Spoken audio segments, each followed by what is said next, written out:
time of the year you've been told. Something magic that never gets old. When the stars are more clear and the air is cold. And you see it all over the place. Town in glitter puts a smile on your face. So light up a candle and let it be days of grace. So happy Christmas, it's time again. Hei alle sammen, og velkommen tilbake til Nora Twins. Jeg er Guro. Og jeg er mamma Nora Twins. Og i dag så skal vi taste-teste litt julegodteri. Det overrasker meg hvert år at det finnes ting jeg ikke har smakt på, men det gjør det visst. Det lukter kanel her. Ja, det kan også være at dere hører litt søte sånne pratelyder fra bak kamera, fordi både Mikkel og Pia, ja, som de heter, sitter og leker bak her. Mitt barnebarn må få lov til å være med. Så han har litt kommentarer sånn innimellom, tenker jeg. Er det noe spesielt du har lyst til å smake på først? Plopp. Det er litt sånn barndomsminne, for det er svenske juleskum. Det er plopp med juleskum. Jeg elsker juleskum, sånn skumnisser spesielt. Jeg må si at jeg er litt spent på den her også. Ja, er det sjokolade med juleskum inni? Ja, det er plopp-sjokolade, men i stedet for den karamellen inni så er det juleskum. Oi, da tenker jeg at det er godt. Endelig skal vi få smake på noe som er godt. 1, 2, 3. Nei, det er jo ikke skum. Det er gelé. Jeg synes han var grei. Jo da, men jeg ble litt skuffet, fordi jeg trodde det skulle være litt mer tyggemotstand, og at det skulle være fordi vi forbinder med nisseskummet. Ja. Jordbærsmak. God nok til å spise 2 biter. En hel plate? Nei. Nei, det blir alt for mye. Jeg tror jeg vil gi den her 3. Hva er det som er topp? 6? Ja, hvis vi skal gi terning. Du setter 3. Ja. Ja, jeg tar 2. Det her mener jeg at det er nytt i år, og det er saltkaramell. Ja, julegull med saltkaramell fra Mårud. Det kjenner jeg at jeg er litt spent på, for der er jeg kresen, ass. Det lukter det da, det skal det ha. Ja, men det lukter jo ikke, det skal jo ikke lukte sånn av potetgull. Nei, men det skal lukte sånn av is eller sjokolade. Jeg liker at det er rifla. Det smaker det er jo sånn. veldig saltkaramell, da. Det blir feil på potetgullet. Jeg er veldig glad i den der sweet onion potetgullet. Den der som er litt sånn sour onion, eller hva det er for noe. Vet du hva, det var ikke dårlig smak. Nei. Fordi det smaker faktisk mild saltkaramell. Det gjør det. Til og med det her overtenker jeg sikkert. Men problemet mitt er at når jeg spiser potetgull, så er jeg så fokusert på, eller jeg vet at jeg spiser potetgull, så da når smaken blir en sånn slags mild fløtekaramell med salt, så blir det sånn, det blir feil. Fordi det står saltkaramell, men det blir faktisk litt søt karamell. Det er jeg enig med deg, for potetgull skal på en måte være salt. Du forbinder med at det skal være det. Hvis de har tatt enda mer salt, kanskje til og med hatt litt sånn salt på flaka på en måte, så tror jeg det kunne vært bedre. Men igjen, ikke dårlig smak, for det var det ikke. Men kombinasjonen av dette crispy potetgullet og smaken blir feil for meg. Ja, jeg er helt enig med deg i det. Så den vil jeg faktisk gi en 2-er, tror jeg. Ja, enig. Hadde det vært myke ting som smakte sånn, så hadde det ikke vært noe problem. Da hadde det vært godt, vet du. Det hadde vært godt. Det er helt klart. Sjokolade med saltkaramell er jo veldig, veldig godt. Men det der kjenner jeg at det hadde ikke blitt godt i lengden. Men det er som du sier, det er vel hjernen kanskje som er så innstilt på at man skal spise noe salt. For crispeten og sånt var fin og sånn, men det ble rart med saltkaramell også. For det ble søtt. Hvis dere har lyst til å se enda mer av ting jeg og mamma smaker på, så har vi også tidligere i Vlogmas smakt på juledrikke. Da vi smakte på masse forskjellige julebrus. Veldig mye spesielt, og det var veldig gøy, og jeg fikk noen aha-opplevelser som ikke jeg trodde jeg skulle få. Men jeg linker den videoen under i infoboksen hvis ikke dere har sett den enda, for at altså, vi sier meningen vår der også, gitt. Jeg har 2 forskjellige juleskum, og som jeg allerede har nevnt i den videoen her, så skumnisser er noe av det beste med hele jula. Ja, men det er godt. Jeg sier i år, for at jeg har ikke sett det tidligere, så har vi funnet juleskum med blåbærsmak. Jeg er ikke spesielt glad i blåbær på godteri, men tester vi det. Jeg har også funnet en med eple og kanel. Det er mer jul, tenker jeg da. Men eple blir også litt rart. Nei, fytterakkerne. Jeg er enig. Det lukter bare kunstig. Altså, det lukter sånn der godteri som du var helt besatt av når du var liten, fordi du visste ikke hva det var. Og en annen ting, da hadde jeg formet det som et blåbær, da. Det lukter jo faktisk ganske friskt, hvis du skjønner hva jeg mener. Ja.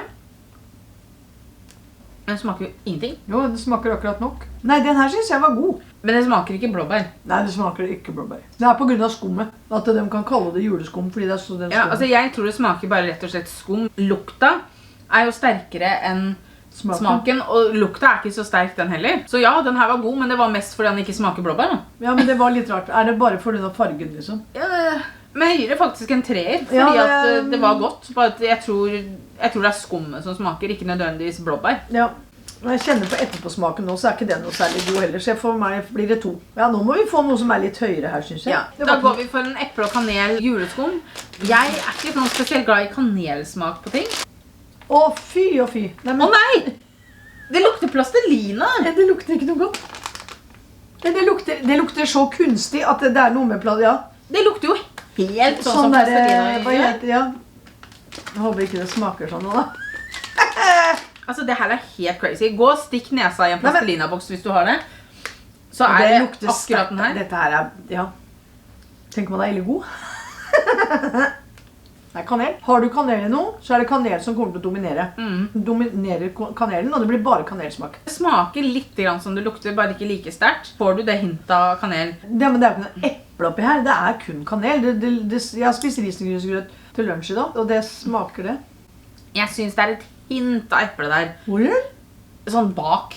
Men det er ikke nok til at det redder det på noen måte. Jeg kjenner bare kanelsmaken. Det blir utradisjonelt juleskum skuffer meg her. Det tror jeg må bli en 1 altså. Ja, men det er jo det er så kunstig. Jeg liker konsistensen på det fordi det er skum, fordi vi liker skum. Men da var altså blåbæret var faktisk mye bedre. For den smakte i hvert fall godt da. Kakemenn. Det har jeg aldri vært noe glad i. Kaka heter julemenn, liksom. Ja. Eller kakemenn, som det også heter. Jeg tror nok jeg har smakt det her før. Men så husker jeg ikke hva det var for noe. Du fikk hodet, jeg var litt sånn... Ja, men, og det ser jo ikke... Hvis du skal se kakemenn, det er jo ikke det. Det er spøkelser. Se her. Det er spøkelser.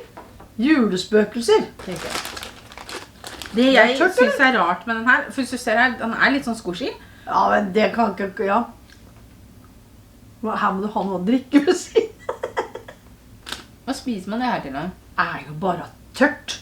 Det er jo Sahara, formet som en mann. Det vet jeg, ingen smak. Det er ingen smak. Kommer det etterpå?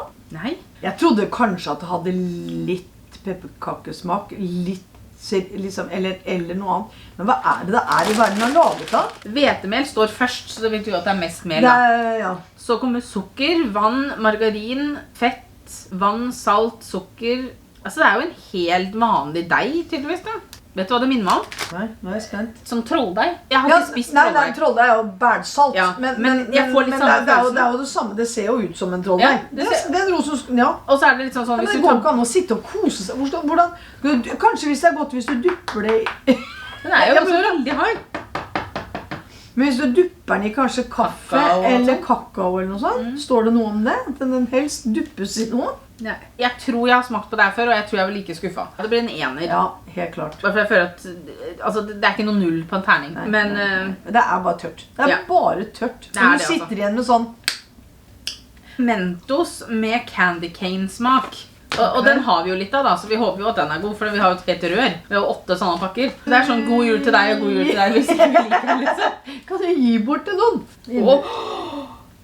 Hva er det? Ja, men se da! Se så koselig! Oi, med en julekule på. Og der er en bjelle. Nå er jeg fristet til å ta ut alle pakka da, for å se, men... Ja, men se at det står noe på bildet på... Det er stjerne og tre og pakke, i hvert fall. Altså, det er en morsom greie. Det er en fin greie, det er jeg enig med. Det smaker skikkelig polkagris. Ja, ljuger i hvert fall ikke. Den her var god. Ja, det er Mentos, Det er 5 for meg faktisk. Ja. Jeg hadde ikke orket å spise hele. Det er litt mye mint. Men det er jo meningen. Eller litt mye peppermynte liksom. Det er morsomt at det er sånn... At det er sånne figurer på, ja. Et reinsdyr. Nei, men det var søtt! Det var søtt reinsdyr. 5, helt klart. Den var god. Det smakte det det skulle. Og smaken var balansert og sånn. Nei, jeg må ha en til. Det siste vi skal smake på, vet jeg ikke om hvor liksom akkurat sånn hvor julete er da, men det er polkagris, og da tenkte jeg, da tar vi det med. Polkagris er jo litt sånn... Den heter Fizzy Bubbles. I smågodt der så er det sånne colaflasker som er lyseblå og lyserosa. Ja. Jeg tror det smaker sånn. Litt skeptisk til lukta, men greit nok.